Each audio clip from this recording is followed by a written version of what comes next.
Ia terus merintih kesakitan setiap kali ada angin yang berhembus atau ada pelayat yang menyentuh tubuhnya.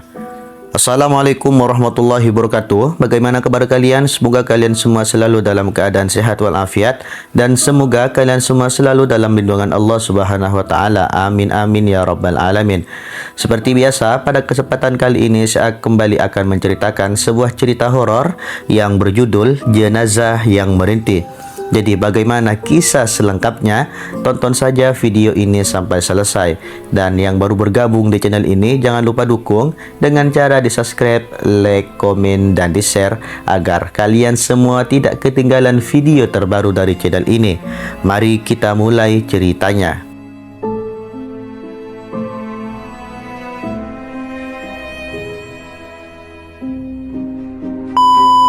Kejadian ini aku alami sendiri tahun 2017 saat melayat ibu dari seorang teman. Jadi, waktu itu salah seorang temanku membagikan kabar duka bahwa ibunya yang telah menderita penyakit selama beberapa tahun terakhir akhirnya meninggal dunia. Aku dan teman-teman yang lain segera berkoordinasi untuk berangkat melayat karena lokasi rumah duka berada di luar kota. Setelah hampir 3 jam perjalanan menggunakan sepeda motor, kami akhirnya tiba di rumah duka. Azan Isya sudah berkumandang ketika kami memarkirkan sepeda motor kami di tempat yang sudah disediakan. Kami menyalami seisi rumah kemudian melihat jenazah yang ditutup jarik sampai leher sehingga pelayat masih bisa melihat wajah almarhumah untuk yang terakhir kalinya. Setelah dirasa cukup, kami mengambil tempat duduk di luar rumah sambil berbincang-bincang dan menikmati suguhan berupa kacang rebus dan ubi goreng yang memang disediakan untuk pelayat. Sebagai tambahan informasi, tempat kami duduk tersebut menghadap reruntuhan bangunan yang sudah ditumbuhi berbagai macam tumbuhan seperti ilalang, pohon pisang, dan beberapa pohon lain yang tak ku ketahui jenisnya.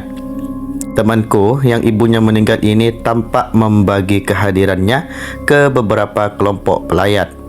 Kami pun mencoba membantu sebisa kami jika ada sesuatu yang perlu dikerjakan dan memang berniat menemaninya begadang karena rencananya jenazah akan dimakamkan keesokan harinya sekitar jam 11 siang. Semakin lama kami berbincang, udara semakin kurasakan berbeda. Angin yang berhembus kurasa makin panas seperti ada aliran energi yang membuat bulu kudukku merinding dengan hebat. Anehnya lagi, ternyata angin panas itu kurasakan berasal dari dalam rumah.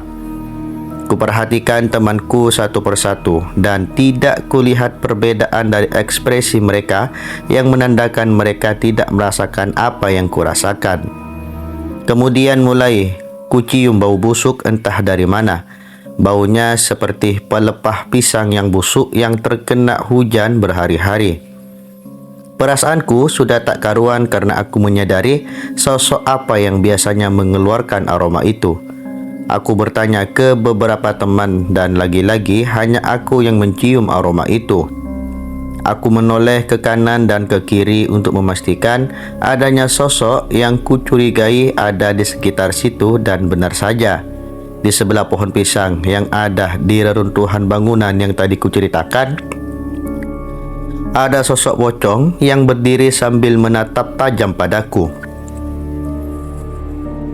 Jantungku berdegup kencang begitu melihat sosoknya yang sangat jelas menampakkan diri. Matanya merah menatapku tajam, mulutnya menganga lebar, wajahnya pucat pasi.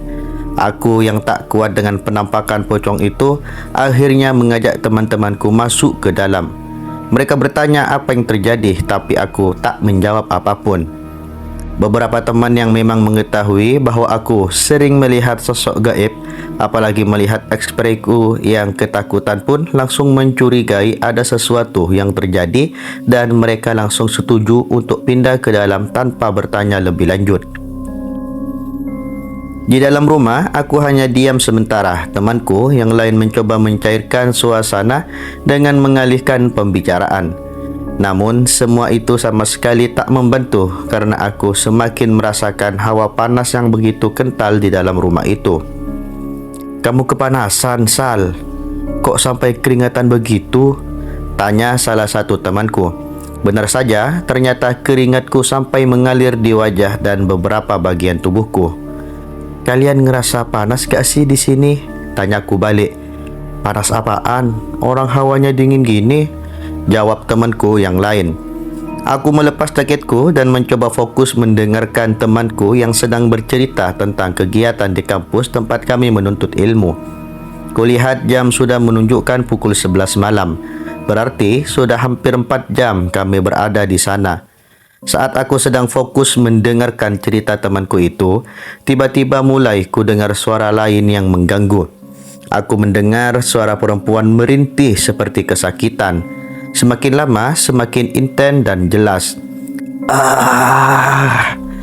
Sakit, perih,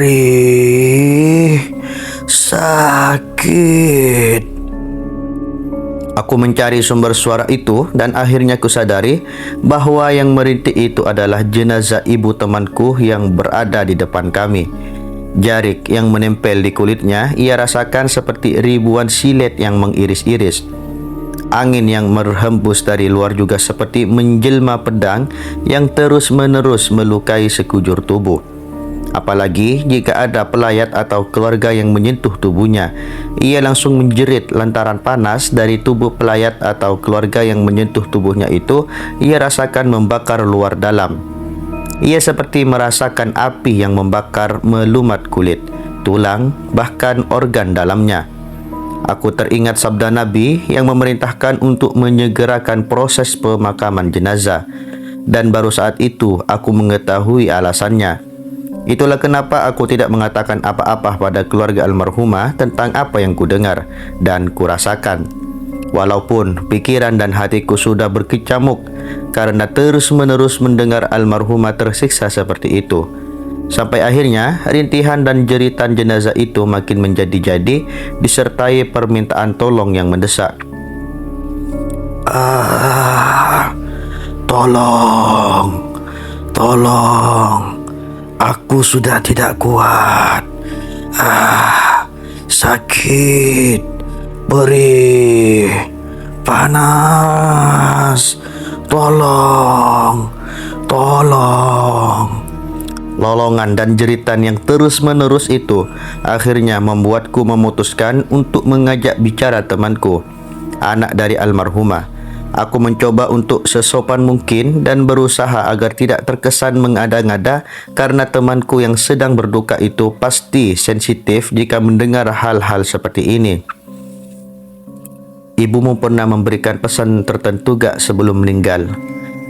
Tanyaku mengawali pembicaraan. Enggak sih. Memangnya kenapa? Tanya balik.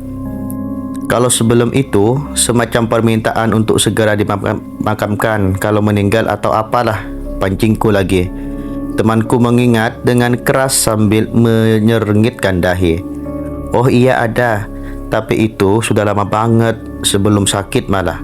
Waktu itu ada ayah dan kakakku juga waktu beliau bilang, pokoknya kalau suatu saat beliau meninggal, sebisa mungkin langsung dimakamkan walaupun meninggalnya tengah malam sekalipun. Memangnya kamu ngerasain apa, Sal? Tanyanya lagi memastikan. Aku pun menceritakan apa yang kualami dengan detail dan perlahan-lahan agar ia tidak salah paham dengan apa yang kumaksud. Setelahnya, aku diajak menemui ayahnya dan kembali menceritakan apa yang terjadi. Syukurlah, ayahnya juga mengingat tentang permintaan almarhumah seperti yang diceritakan temanku tadi. Setelah perbincangan dengan keluarga yang lain, akhirnya diputuskan untuk menyegerakan pemakaman. Saat itu juga dibantu oleh warga yang tersisa. Akhirnya, sekitar jam 3 dini hari, jenazah selesai dikebumikan di pemakaman umum desa itu dan kami pun berpamitan setelah semua prosesi selesai. Sebelum meninggalkan makam pun, aku melihat foto almarhumah untuk terakhir kalinya dan kulihat ia seperti tersenyum. Kemudian, kurasakan hawa panas yang kurasakan dari semalam semakin memudar sampai akhirnya benar-benar hilang dan aku merasakan ketenangan di dalam hati.